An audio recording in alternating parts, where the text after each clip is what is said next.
Particularly in the hot sun, the community probably came together.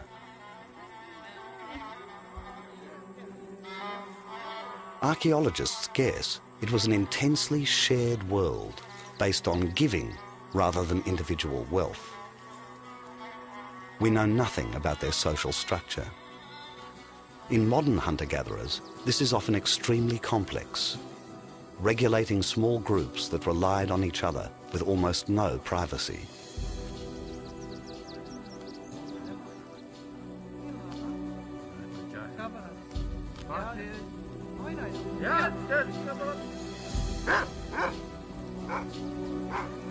But we do know these bands met together as part of a larger culture.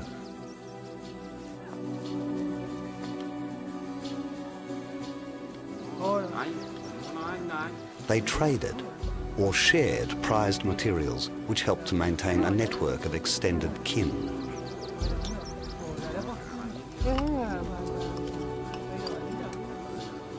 This trade kept the wider Natufian culture together.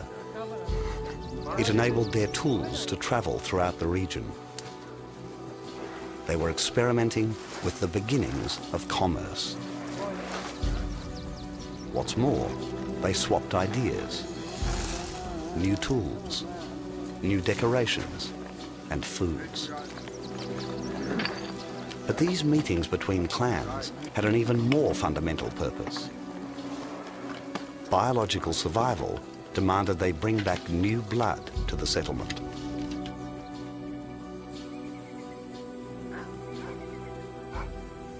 With permanent buildings, the Natufian world was changing.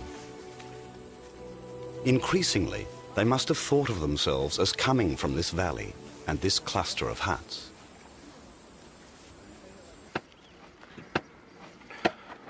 Their rituals and beliefs are gone, with hardly a trace of evidence. But we know they had a ceremony which linked the death of someone special to their home. They dug a hole in the floor under the fireplace, and there they buried the dead.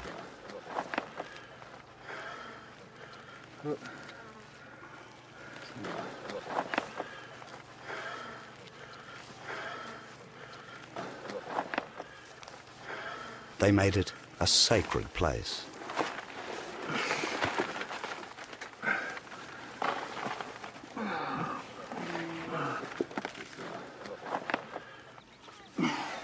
They brought in a huge river stone and placed it in the grave, on top of the body.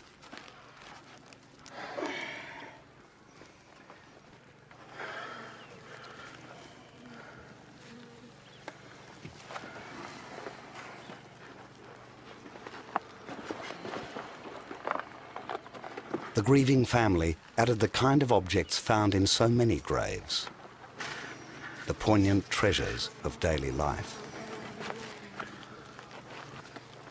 These graves are found across the Natufian world. The dead are all less than 50 years old, and they died of injuries. Our young person had suffered a number of injuries in his life, some of which he'd got over, some of which he finally couldn't. And they included this massive bone growth on the middle of the tibia or main lower leg bone, which had come about because of a huge tear in the muscle that attaches to the foot. And that would have left him with an extremely painful leg injury. But that healed, and a bone growth grew around the tendon attachment on the mid-lower leg, and he was able to get over that. He also suffered a number of fractures to the skull, one which appears to have healed, one which didn't, which is probably what killed him. And finally, when the young person was buried, a large rock was deliberately placed over the chest and the pit backfilled.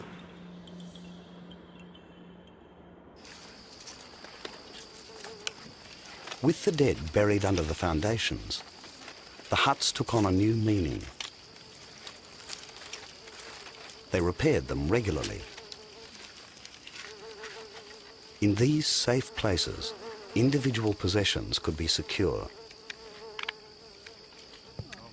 Here, people could make and keep ornaments and other personal possessions.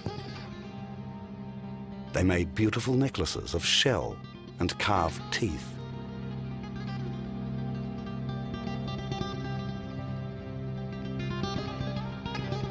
This stone carving is an animal with long horns. A small human figure made with a sense of humour.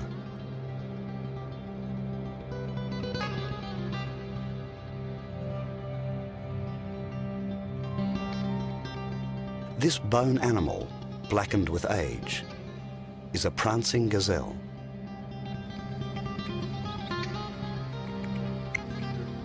The Natufian way of life continued for 2,500 years. Then suddenly, in less than 10 years, it all came to an end. The glaciers returned to Europe, trapping the Earth's fresh water in ice.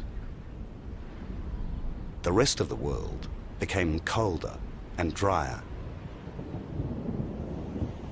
Scientists call this short ice age the Younger Dryas.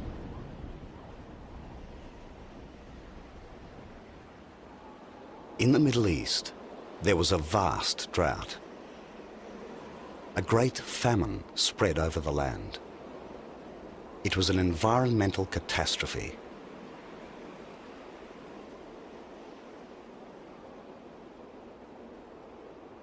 In this period, the Younger Dryas, which is cold and dry, the Natufian were forced to make a change. They were forced to make a change because the environment changed, and as a result of the depletion of resources, the number of animals decreased, and the yields, the annual yields of the wild fields decreased as well. Under these circumstances, you have to change. The Natufians were forced to abandon their settlements forever.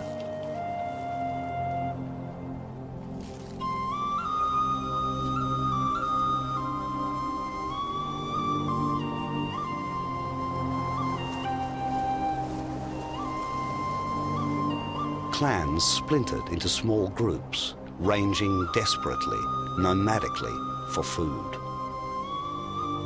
Many perished.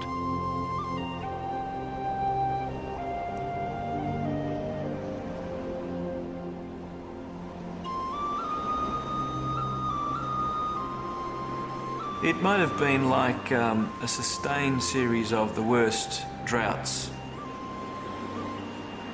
The wild plant foods that these people relied upon just really weren't there anymore, and that it may have forced people back into a more mobile way of life, whereby they had to shift with the resources.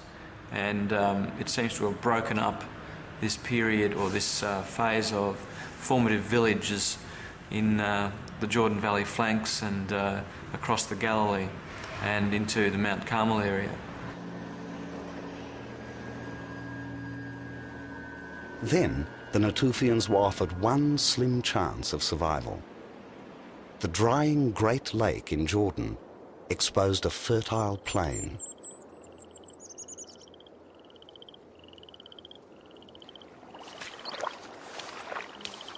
It was here, on the shores of today's Lake Galilee, that a few Natufian refugees attempted to survive. Water, high in the hills, fed just a handful of natural springs that kept this new land moist and fertile.